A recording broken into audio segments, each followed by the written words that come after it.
Assalamualaikum warahmatullahi wabarakatuh. Apa kabar anak-anak pada pertemuan kali ini? Apakah kalian sehat dan tidak terpapar virus corona?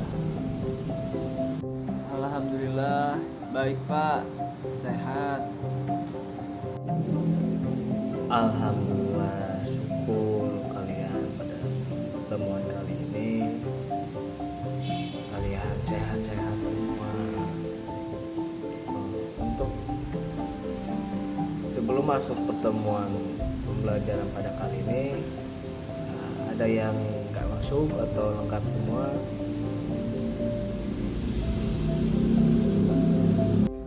Hadir semua Pak. Alhamdulillah kalau lengkap, syukur. Sebelum kita memasuki pembelajaran pada hari ini, alangkah baiknya kita membaca doa terlebih dahulu. Berdoa dimulai.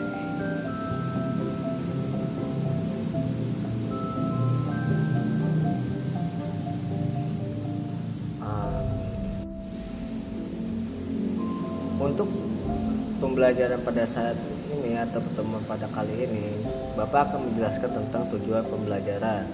Yang pertama, kalian membaca teks cerita fiksi dan dapat menyebutkan tokoh-tokoh pada teks cerita fiksi dan tepat. Kedua, menceritakan kembali teks cerita fiksi dengan akulturasi, ekspresi, dan intonasi yang tepat, dan tak lupa dengan penuh percaya diri. Dan ketiga, kalian mengamati gambar, mengenai tentang pengertian gaya dan pengertian gerak dengan benar. Yang terakhir, kalian menulis hasil percobaan, mendorong dan menarik meja. Oke, kita mulai ya untuk pertemuan pembelajaran pada saat ini. Mari kita mulai dengan pembelajaran ini dengan membuka buku tematik tema 8 halaman pertama. Coba saya untuk membacakan cerita yang ada di buku tersebut. Tempat tinggal adalah tempat tinggal manusia menetap untuk berteduh dari keadaan alam, serta tempat melaksanakan hak dan kewajibannya dalam menjalani hidup. Tempat tinggal manusia biasanya berwujud rumah. Tempat tinggal merupakan kebutuhan utama bagi manusia. Setiap manusia tentu menginginkan lingkungan tempat tinggal yang nyaman untuk kehidupannya. Amatilah gambar di atas. Gambar tersebut menunjukkan bagian dari lingkungan tempat tinggal. Lingkungan yang ditunjukkan berupa beberapa rumah yang di sekitarnya masih banyak pohon. Pada gambar juga terlihat hamparan sawah dengan para petani yang sedang bekerja. Terlihat juga binatang berupa ayam dan sapi. Lingkungan tempat tinggal pada gambar lebih tepat dinamakan perdesaan. Di mana tempat tinggalmu? Bagaimana lingkungan tempat tinggalmu? Nyamankah kamu tinggal di lingkunganmu? Oke, terima kasih untuk sekian bacaan cerita yang ada pada buku halaman pertama. Selanjutnya coba Adil buat membacakan cerita fiksi selanjutnya yang ada di halaman 2 sampai halaman 3. Aku dan keluargaku berasal dari Jawa Barat. Di Jawa Barat terdapat banyak tempat wisata, di antaranya Telaga Warna. Apa kamu pernah mendengar cerita asal mula Telaga Warna? Ayo kita cari tahu. Udin dan keluarga sedang berlibur di daerah asalnya, yaitu Jawa Barat. Di lingkungan tempat tinggal Udin di Jawa Barat terdapat tempat wisata Telaga Warna. Telaga Warna terletak di kawasan Puncak Bogor. Saat Udin berwisata di Telaga Warna, ayah Udin menceritakan asal mula Telaga Warna. Cerita asal mula Telaga Warna merupakan cerita turun-temurun yang terkenal di daerah tersebut. Bagaimana cerita asal mula Telaga Warna? Dahulu kala di Jawa Barat ada raja dan permaisuri yang belum dikaruniai anak, padahal mereka sudah bertahun-tahun menunggu. Akhirnya raja memutuskan untuk bertapa di hutan. Di hutan, raja terus berdoa kepada Yang Maha Kuasa. Raja meminta agar segera dikaruniai anak. Doa raja pun terkabul. Permaisuri melahirkan seorang bayi perempuan. Raja dan permaisuri sangat bahagia. Seluruh rakyat juga bersukacita menyambut kelahiran putri raja. Raja dan permaisuri sangat menyayangi putrinya. Mereka juga sangat memanjakannya. Segala keinginan putrinya dituruti. Tak terasa putri raja telah tumbuh menjadi gadis yang cantik. Hari itu dia berulang tahun ke-17. Raja mengadakan pesta besar-besaran. Semua rakyat diundang ke pesta. Raja dan permaisuri telah menyiapkan hadiah istimewa berupa kalung.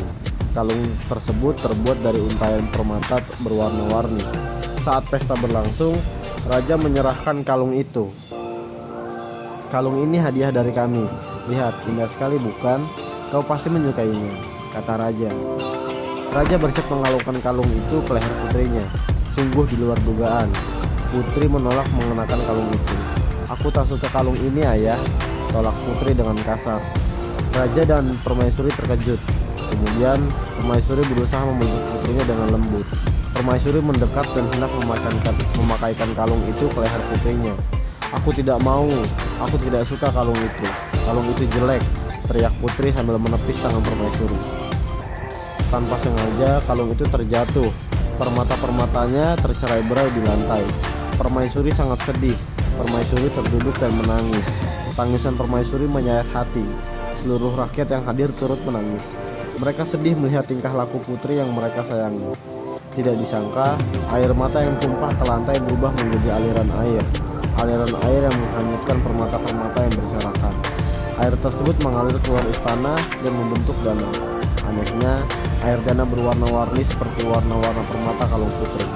Kini danau itu dikenal dengan nama Telaga Warna. Sudah, Pak. Nah, ini ada beberapa soal yang harus kalian jawab. Pertanyaan pertama, siapa tokoh yang ada dalam cerita tersebut? Jawaban nomor 1 itu ada Udin, ada Udin, ada raja, ada permaisuri, sama putri. Pertanyaan kedua, di mana raja melakukan pertapaan? Jawaban nomor 2 itu raja melakukan pertapaannya di hutan. Selanjutnya pertanyaan ketiga, apa hadiah yang disiapkan oleh raja dan permaisuri untuk ulang tahun putrinya? Jawaban nomor 3, hadiah yang disiapkan raja dan permaisuri itu kalung berwarna-warni.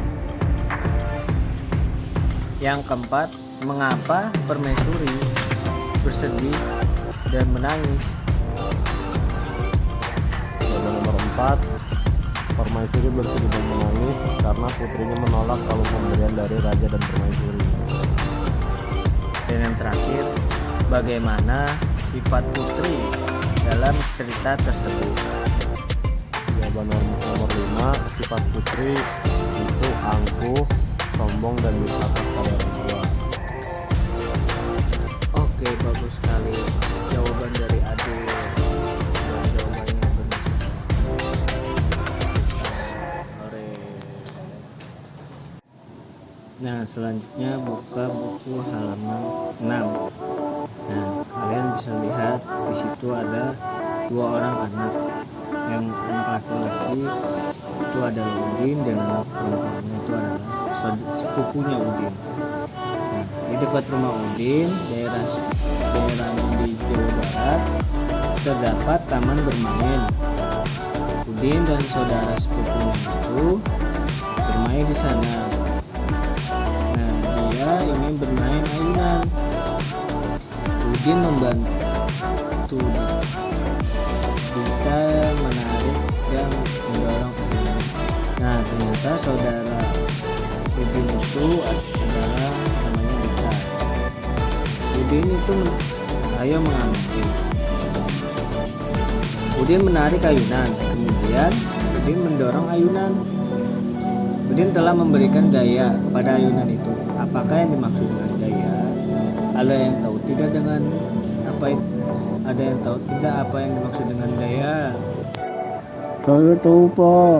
Gaya adalah suatu kekuatan yang mengakibatkan benda yang dikenalinya dapat mengalami gerak, perubahan kedudukan, atau perubahan bentuk.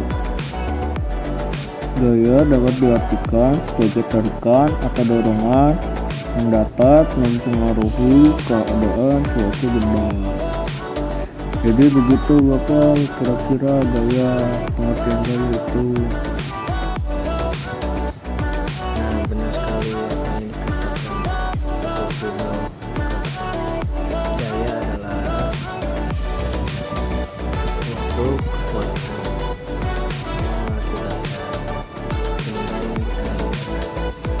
saat mengalami gerak, perubahan kedudukan, atau perubahan gaya juga dapat diartikan sebagai tarikan atau dorongan yang dapat mempengaruhi keadaan suatu benda. Jadi gaya yang diberikan terhadap ayunan yaitu tarikan dan dorongan. Akibatnya ayunan itu bergerak saat ditarik. Ayunan bergerak ke belakang atau mendekati si udin. Saat didorong, ayunan bergerak ke belakang.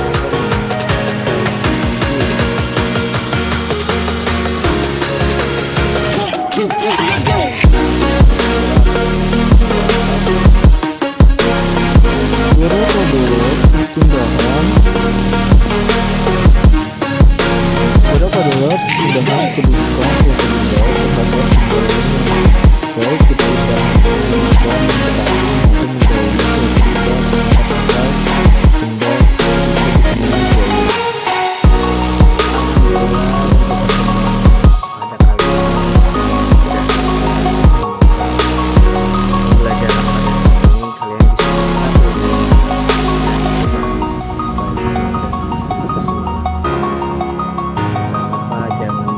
jaga kesehatan di kala pandemi COVID-19 masih ada.